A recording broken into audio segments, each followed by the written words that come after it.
Hello there, my name is Samantha Vrone and I am one half of Deranged Pictures. Welcome to my reflection of the production process of our film opening, Shattered. After many long weeks of research, filming, editing, and even some disagreements between members of our production company, I'm happy and relieved to say that the process is over and I am so proud of the outcome. Now, the topic we chose for our film was a topic that is very touchy, a mental disorder, schizophrenia. We chose to portray the disorder in a switched-up kind of psychological thriller. A girl named Abigail believes she had killed someone and won't stop until she has people believing her. Once she comes to the realization that the killing did not take place, she may be released from the insane asylum that she has been placed in. In films incorporating mental disorders, there are often many misconceptions of the disorders portrayed within the production. Our film strives to depict the proper representation of a schizophrenic person. After many hours of research, we developed our own definition of schizophrenia and were therefore better able to create a script that did people with the disorder some justice. A major misconception that filmmakers have is that people with schizophrenia are hallucinators. Not only do they hear things, but they also see things. This isn't totally wrong. However, through our research of schizophrenia and the misconceptions in film that come with it, we have discovered that schizophrenia is a mental disorder that has a lot to do with auditory senses as well. When writing our script, we changed around the story many times, but in the end, the story we went with was the one that we chose that would be the best fit for our production. To write our script, we utilized the tool that is writersduet.com. This website allowed Deranged Pictures to work on the script in different places at the same time in a professional manner. People with schizophrenia go through their lives every day with voices in their heads during every move. This would make someone extremely uncomfortable, we would assume. For this reason, we chose to start our film opening with a buildup of a suspenseful noise, tapping, and scratching.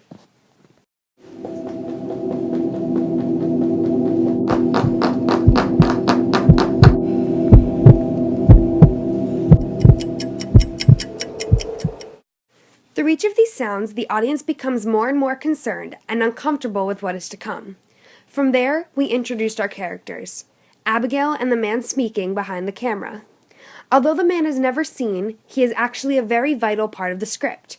As I said before, through research, we have discovered that schizophrenia is mainly auditory.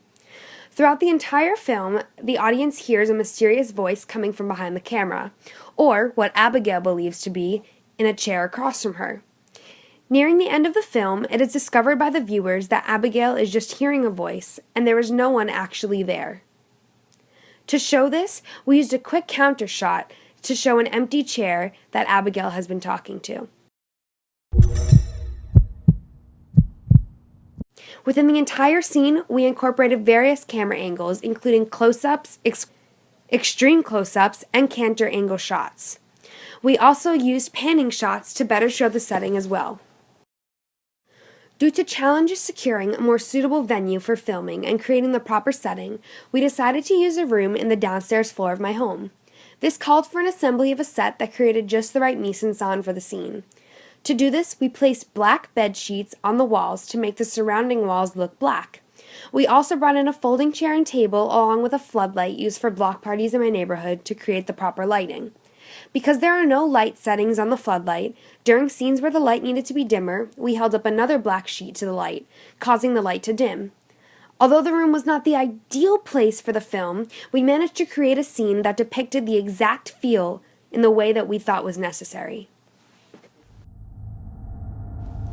In order to create an audio for the film that created a sense of worry and uncomfort, my partner Erica and I used sounds created by iMovie. The use of a suspense sound gave an eerie yet rather empty sound.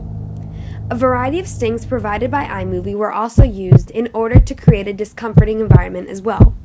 Most of the dialogue was recorded through the camera used to film the entire production. However, some voiceovers used were recorded with an iPhone and placed into the video during the editing process. Abigail, are you all right? In order to film our scene, we borrowed my mom's camera. The camera is a Canon EOS 60D.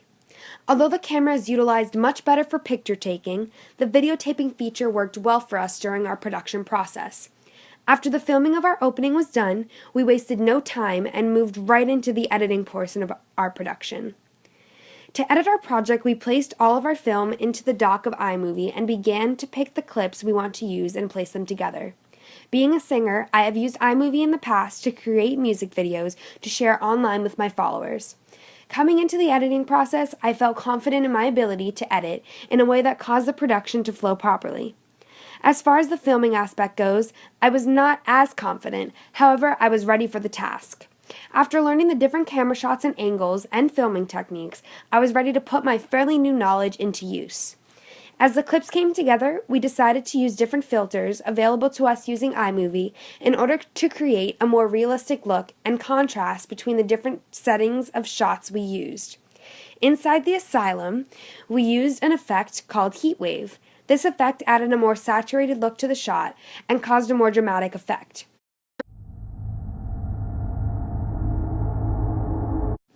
We wanted our flashback scenes to look more like dreams, and therefore we used the dream effect on those specific shots. In order to meet the 2-minute maximum requirement, we had to oftentimes cut out parts and rearrange clips, all while using the best film possible. Toward the end of the film, we thought it would be a good idea to include voices that were coming from Abigail's head. This was just adding to the schizophrenia representation within the film.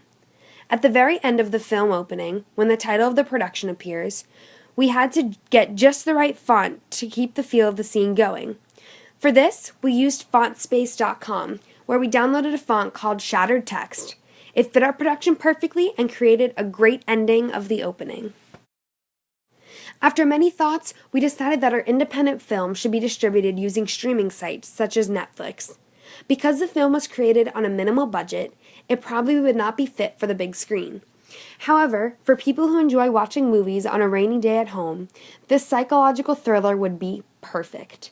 Therefore, we chose to stream the completed film on Netflix and other systems like it. Our target audience would be young adults and adults who enjoy psychological thrillers and being creeped out. Though it is with great relief to say that the stress of this project is finally over, I am very happy to say that I am extremely proud of the outcome. It was probably, although stressful, one of the most enjoyable projects that I have ever completed. I will admit there were some hardships along the way having to do with disagreements between production members of Deranged Pictures, trouble in sealing a place to film, and editing issues. However, in the end, we pulled together to create something that I will truly be proud of for the rest of my life. So along the way, we received help from friends and family setting up the set, acting for us, and providing us with voiceovers for certain areas of the scene. I would like to give a huge thank you, in no particular order, to Shanna Iglesias, Tyler Levinson, Sherry Verone, Grant Baker, and Amanda Massaro. Each of these people aided in the process of making sure our film went as smoothly as possible, and I don't know what we would have done without them. I would also like to thank my teacher, Ms. Stoglosa, for making sure that my classmates and I were well equipped with the information we needed going into this project. Lastly, I would like to thank Erica Steinkohl, my partner in Deranged Pictures, for without her, some of my visions might not have been able to become a reality. Again, a big thanks to everyone. Anyway, I hope you have enjoyed my journey through the production of my film opening, and I look forward to hearing back from you soon. Bye!